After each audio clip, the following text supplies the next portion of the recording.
Hi, let's talk about the literal and numerical coefficients of a term.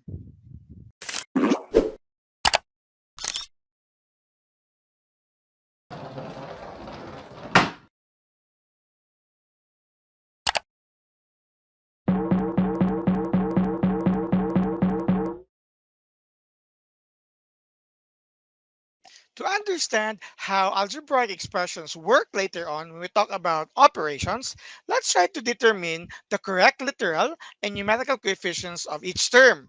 But for us to do that, we need to write first these given terms or expressions here into their correct forms before we could give out the correct literal and numerical coefficients. Now, to write these terms properly, we have these rules in writing algebraic expressions. The first one will concern about how do we write number one properly. Here, this is a combination of the coefficient 3, x, and then 4. Please do not be confused as to what does this x represents, since we do not use anymore that notation for multiplication. Here, the variable x is clearly a variable. And let's not forget that if we are going to place all coefficients side by side with no clear operation, there is a unique operation there. That's the operation of multiplication. That would mean we are multiplying 3, the coefficient of 3, and then x, and then 4. The proper way of writing this term is following the first rule. The first rule in writing correct algebraic expressions is when we write these coefficients by following the numerical coefficients first and then to be followed with the literal coefficient. If we talk about numerical coefficients, they're actually the constants that could be found in a term, or specifically from the name itself, numerical, they are actually the numbers in figures. As for the literal coefficients, they are considered to be the variables that can be found in a term. In this case, we need to write this properly by writing first a 3, and the 4 here must be written first before the variable x. But do not write it like this. Why? Because you might mistaken this as 34x. Again, the coefficient of the first term is separated or are separated by the operation of multiplication. Hence, we need to show that 3, the coefficient of 3, and the coefficient of 4 are multiplied to each other together with the variable or the literal coefficient of x. To do that, let's try to use the parentheses. By this means, we are clearly showing that the coefficient of 3, the coefficient of 4, and the coefficient of x are separated by multiplication. And why is that so? This is to ensure that we are multiplying the coefficients of 3 and 4 that will yield later as 12. And since we still have the literal coefficient of x, that would be our last coefficient here.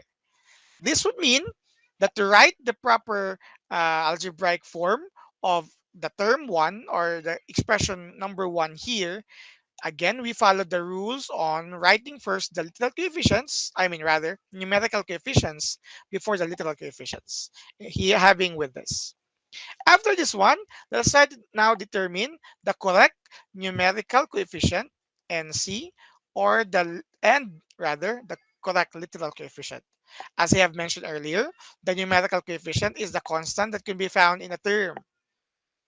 This is actually the numerical figure of 12. So the correct answer for the numerical coefficient of the first term is actually 12. And for the literal coefficient, that's the variable that you can see here, and that's the variable x. These were made possible by first writing the given into its correct algebraic form. Let's try to proceed with number 2. Number 2 is a combination or a product of the variables k and a. In this case, we have no exact or what do you call this, observable or visible numerical coefficients. So you might just, if in the meantime, go away with the first rule. The second rule is what we need to apply here. And the second rule states that if it's possible to write the literal coefficients alphabetically, then let's do it. Please do not get me wrong. Ka still is correct when it comes to the product of the variables, since they are separated by multiplication, and as we all know, multiplication is commutative. That would mean Ka is still correct. But since we have these unwritten rules in algebra to write our coefficients alphabetically, we need to follow them. Why? When we reach operations later on, it would help us identify which terms are like or unlike if we have written the terms in its proper form. Now, this would mean that let's try to write this in its correct process or procedure by writing it alphabetically. So the term number two can be rewritten as term AK. After this, let's now try to determine the numerical coefficient and the literal coefficients of this term. Let's skip for a while the numerical coefficient because I need to discuss something about it. For the literal coefficient here, again, they are the variables that can be found in a term. This would mean the literal coefficients for number two are the coefficients A and K. You may separate them by a comma. Well, nevertheless, they are both found in the term. Or if you don't like to, you could just simply use AK. Or if you're too fancy, you're going to use A and K. Nevertheless, what's important here is that both variables A and K are declared to be the literal coefficients. Now let's go back to the numerical coefficients. What do you think is the numerical coefficient of term number two? As we have mentioned earlier, there is no visible or clear numerical coefficient here. But does that mean the numerical coefficient is zero?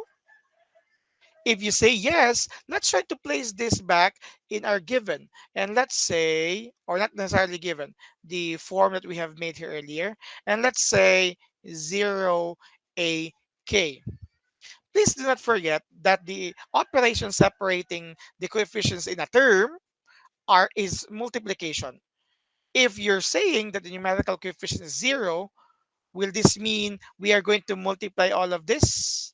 And that would mean any number, any term, any expression multiplied to zero, 1 million times zero, 1/2 times zero, 1 times zero, negative square root of 3 times zero, they will all yield to zero. Look at what happened here. It is not similar or the same as our original expression. This is just a proof that the numerical coefficient here cannot be zero. So what would be the numerical coefficient for this term so that this term can still stand alone? That is actually the identity element for multiplication. The identity element for multiplication is a number that when multiplied to any expression, the expression will stand as itself. And the identity element for multiplication, as what we have discussed in the previous grading, is actually 1. Because when you multiply 1 to AK, it's still A and K, or the product of A and K. So this would mean, let me correct it here, the numerical coefficient for number 2 is 1. But we do not write 1AK or 1x or 1m to any expression. So soon, when you just simply see AK, it is understandably that there is a numerical coefficient here, which is 1. That's for number 2. Let's proceed now to number 3. In number 3, we have a negative B, A, and D. Let's try to apply the second rule. Again, second rule allows us to arrange the numerical coefficients alphabetically. This would mean that the result for number 3 would still be, do not forget the negative, negative A, B, and D by writing the coefficients alphabetically. And this would bring us to a literal coefficient of A, B, and D. How about the numerical coefficient? Again, the numerical coefficient is a numerical figure, but similar to number two, there's no clear numerical coefficient here. That would mean there is a coefficient of 1 here, and it will actually become our numerical coefficient. But here's the thing, if you see a negative sign for the term, just like in number 3, the negative sign will be taken charge by the numerical coefficient. Hence, the numerical coefficient for number 3 is negative 1. Do not write the negative sign for the literal coefficient and leave 1 for the numerical coefficient. Why? Because the sign of negative, or the negative sign or the positive sign, should be taken charge by numerical coefficient, because that is what we need to manipulate later on when we reach to operations. So again, let me repeat, the signs is taken charge by the numerical coefficient. Let's proceed to number 4.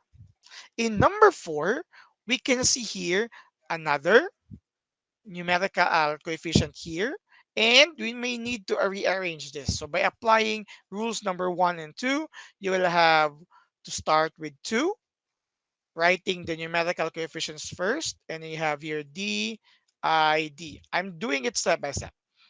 Next, let's arrange the literal coefficients alphabetically, and that would mean it is actually the same as 2, D, D, I.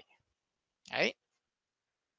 In writing algebraic expressions, when you reach something like this, it is actually not yet a simplified form if you could see repetitive variables. I'm talking about the two D's here. And that is why we have that third um, rule. And the third rule is when writing the product of repetitive numerical literal coefficients, rather, we need to write them in a form of exponentiation. Exponentiation is similar to when you say x squared. This is an example of an exponentiation telling us that there are two variables of x multiplied to each other. Exponentiation is also known as the condensed form of repetitive multiplication. So hence, when we see repetitive multiplication, we just simply need to write them into the exponentiation. And this exponent here again tells us the number of the terms, similar terms, we are multiplying to one another. Or sorry, number similar coefficients. So for this case, we could write this in this form: 2, and since there are two D's, simply write 1D and make an exponent of 2. This is actually the representation of the two D's multiplied to each other. And please don't forget the remaining I. Let me make my I in this form. Okay. This is not the proper way of writing the expression number 4. Again, we applied rule number 1, writing the numerical coefficients first before the literal coefficient. Next, we also applied the arrangement of the literal coefficients alphabetically. And finally, we expressed the repetitive multiplication for a coefficient in a form of exponentiation. Now, let's proceed to our task to determine the coefficients for the numerical coefficient and the literal coefficient. For the numerical coefficient, we're only concerned about the numerical figure. Is it correct for me to say that this is actually 2 and 2, saying this is the numerical coefficient as well as this? Now, you might say, sir, it's correct because the exponent of 2 here is still a numerical figure. Yes, that's correct. But do not forget that the exponent is the declaration of how many variables are multiplied by each other. This would mean even if it's a numerical figure, it is not a numerical coefficient, as it falls in understanding that there are two D's multiplied to each other.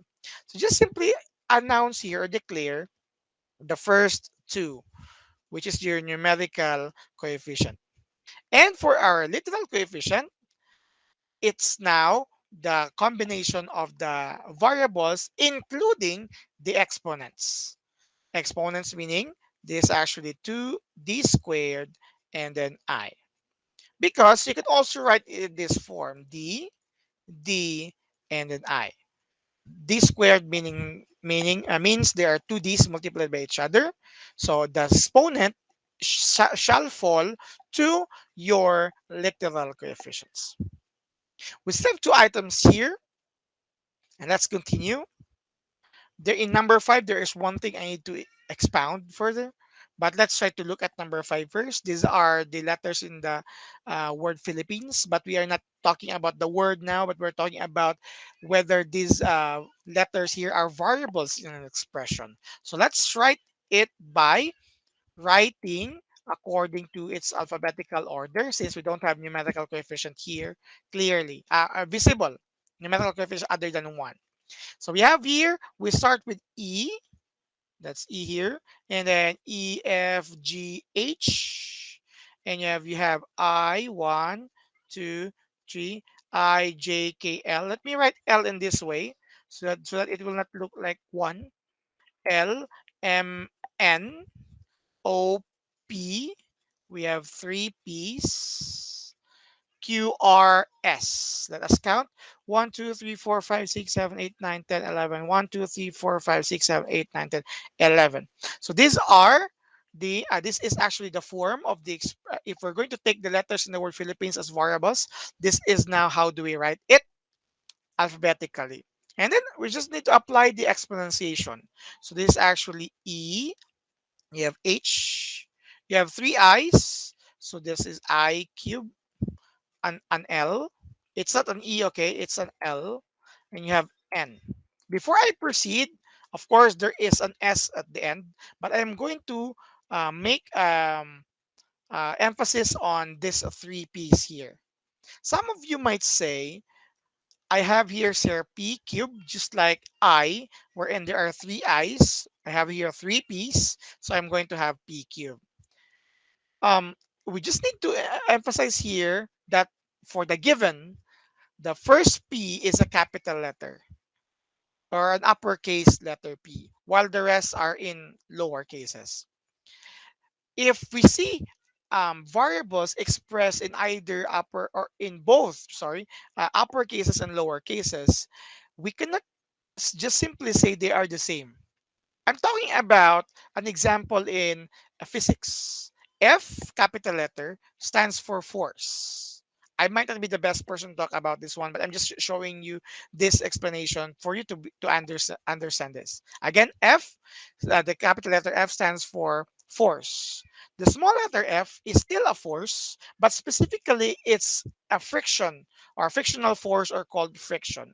Now, these two means differently when we talk about physics, because not though all small letter f are big letter f, because again friction is a force, but not all big letter f or uppercase f are small letter f, because there are many types of forces. Friction is just one of it. I am emphasizing this because if you talk about an expression, we need to make sure that if it's an uppercase, it should stay an uppercase, and if it's lowercase, it should stay as a lowercase. And why is that? Because they may mean something differently when we reach another concerns. Again, I'm talking about this example first. Here, it may not be true to this one, but since this is part of our practice exercise, let's just try to be vigilant about that. So if it's this uppercase P, let's stay it an uppercase P, and those two lower cases P will have P squared. Okay. So again, the point of this one is just to emphasize that yes, algebra is one of the mathematics that includes symbolism, specifically here for the use of letters for variables. And then just need to emphasize that they may mean something else if we reach further. So let's just separate the uppercase and lower cases. This is not the correct form for number five. And let's proceed now to the numerical coefficients and the literal coefficient. Again, similar with number two and almost similar to number three, there is a literal coefficient, a numerical rather, of 1 here. That's why the numerical coefficient is 1. But for the literal coefficients, all of this is part of your answer. These are your literal coefficients. And finally, we have number 6 here.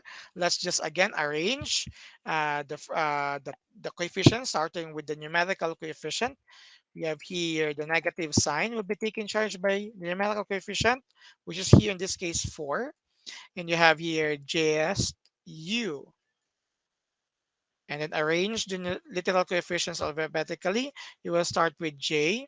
You have your s, t, u, u. And finally, use exponentiation. You will have here negative 4, j, s, t, u squared.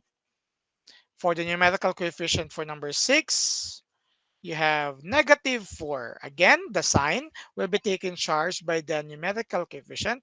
And for the literal coefficient, you will have j s t u squared. This is how we properly identify numerical coefficients and literal coefficients. But first, there are rules that need to be followed in writing the correct algebraic forms. Goodbye, everyone.